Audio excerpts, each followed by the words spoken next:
Hello and welcome to America's favorite game show, How to Keep the Masses Sick and Laugh All the Way to the Bank.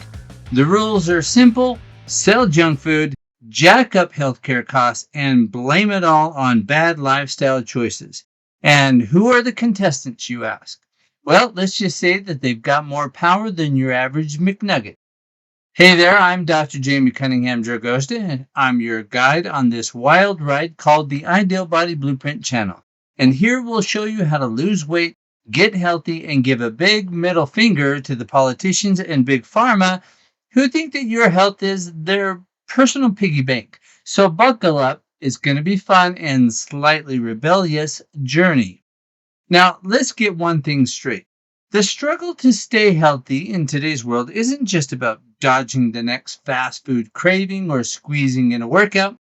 No, it's about recognizing the system that's been set up to keep you hooked, sick, and spending every last dime on quick fixes. And who set up this system, you ask? I don't know. That's where things get interesting. Now meet the real villains of our story. 5 individuals who have played pivotal roles in creating and perpetuating a cycle that prioritizes profits over people's well-being. We're not talking about some faceless corporations or a vague government policy or a conspiracy. Oh no, we're naming names and pointing fingers. These are the folks who've used their power and influence to ensure that unhealthy food stays cheap, life-saving medication stays expensive, and the truth stays buried under mountains of dollar bills that go in their pocket and not yours. So why are we talking about these 5? Well, because if you want to understand why it feels like the deck is stacked against you when it comes to your health, you need to know who's shuffling the cards. These aren't just random players, they're the architects of a system that's been rigged from the start. And today we're pulling back the curtain to reveal how they've done it and why you should care. Now, today we're not just pointing fingers at saturated fats and sodium. No. We're taking aim at the real masterminds, the politicians, the CEOs, and the government officials who prefer their wallets fat and your arteries clogged. So sit back, relax, and maybe rethink that drive-through order. Now meet Michael Taylor, a man who's taken career hopping to a whole new level. You see, Michael started off at the Food and Drug Administration, the very organization that's responsible for keeping our food safe. It sounds noble, right? But then he jumped ship to Monsanto, the agricultural giant known for its genetically modified crops and a sprinkling of controversy. So what did Taylor do at Monsanto? Well, he made sure that those GMOs got the green light, of course. And after all, who better help the company bypass regulations than the guy who used to enforce them? But wait, the plot thickens. Taylor then waltzed right back to the FDA as the Deputy Commissioner of Foods, overseeing, guess what? Our food safety again. It's like hiring the fox to guard the henhouse and then asking him to write the security manual. But don't worry, folks. He assures us that everything's perfectly safe, just like that extra large order of fries.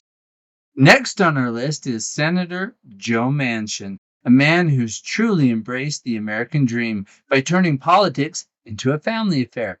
You see, Manchin has been in the Senate since 2010, and while he's known for his centrist views, it's his family ties that really make him stand out.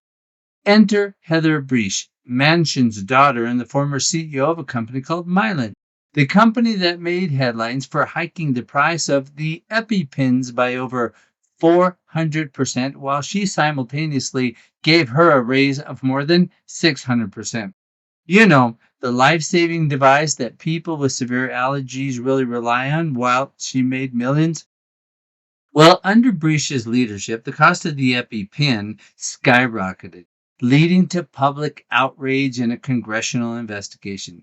But did that stop Manchin from supporting policies that benefit Big Pharma? No, not a chance. After all, when your family's raking in millions, Why let the little things like public health get in your way? What a nuisance. But Manchin's political career is practically a pharmaceutical commercial, complete with a disclaimer that reads, side effects may include choosing between groceries and medication. Now, let's dive deeper into the world of Heather Breach, the woman who saw an opportunity in the life saving business and thought, why not make it cost as much as a mortgage payment? As the CEO of Mylan, Breach has orchestrated one of the most infamous price hikes in recent history. The EpiPen, which cost about $100 for a 2-pack, suddenly jumped to over $600. The reason?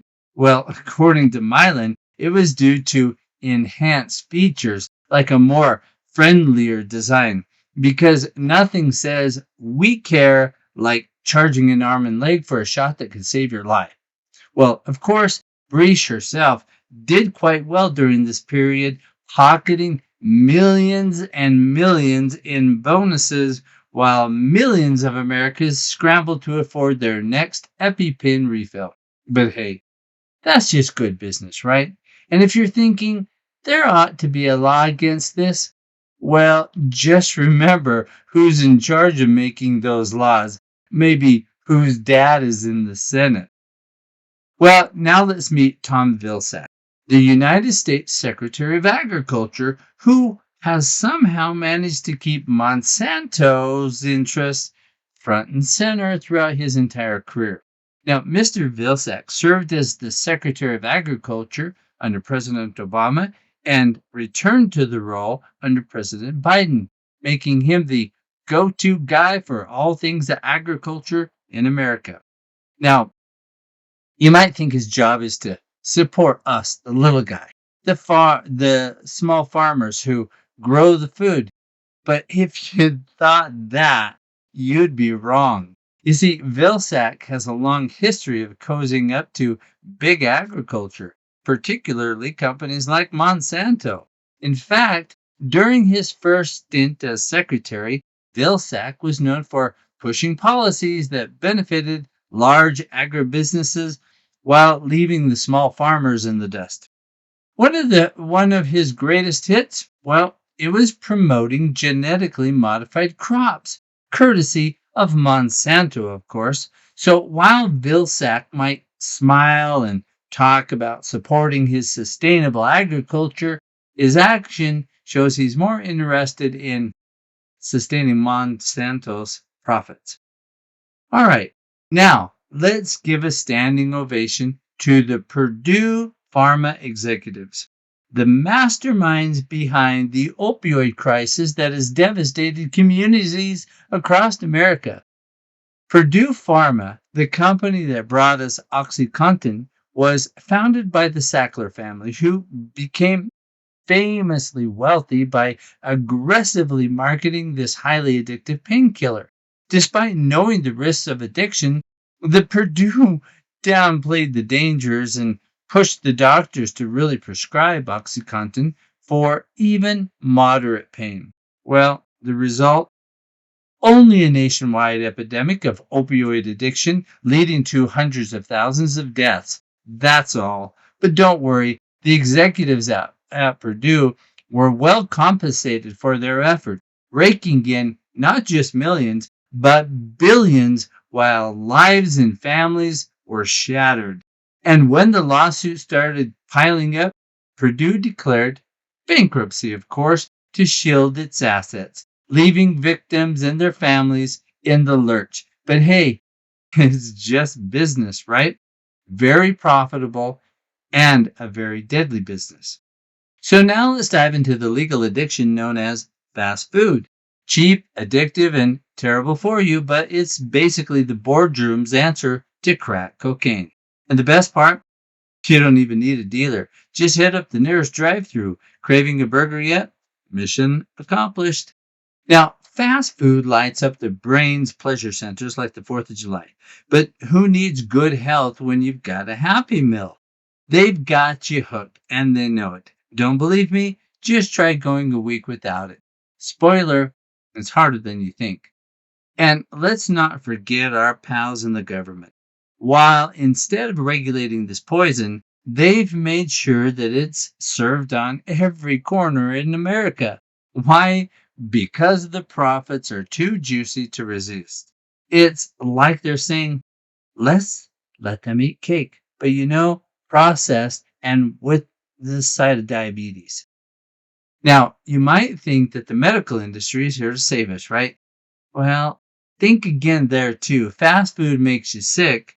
Big Pharma is standing by to cash in on your misery. And so it's a cycle of doom. Get sick, buy drugs, rinse, repeat. All while the industry rakes in billions. Now, Big Pharma isn't in the business of curing. Oh no, oh no. They're in the business of keeping you just sick enough to need more drugs.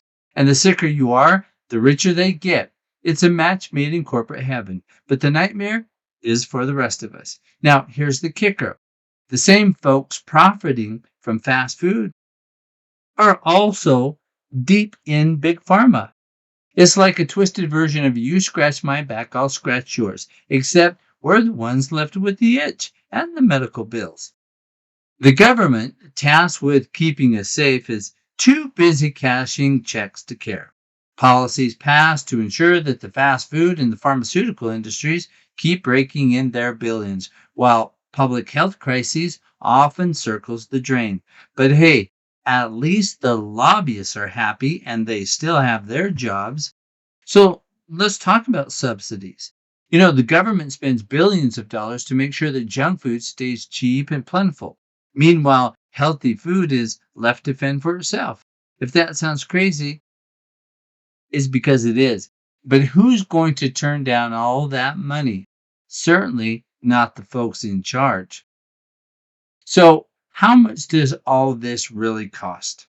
Spoiler, it's not just the price of a burger. We're talking billions in healthcare, lost productivity at work, and, oh yeah, your quality of life. But don't worry, those CEOs are sleeping soundly and paying themselves big, hefty bonuses year after year. And why wouldn't they? Well, they've got your money and your health in their hands. Now, obesity alone costs the United States economy over $190 billion every year. And yet, the fast food industry is still thriving. Why? Because money talks. And apparently, it's got a lot more to say than public health officials. But hey, at least you got that burger, right? So there you have it. The not so secret conspiracy to keep you unhealthy and their pockets lined. But it's not all bad news. There are ways of fighting back. Start by making better food choices, supporting local farmers, and pushing for real change in government policies. Who knows? Maybe together we can turn this ship around. Until then, this is the Ideal Body Blueprint, bringing you ideas and concepts to stay healthy, or at least try to.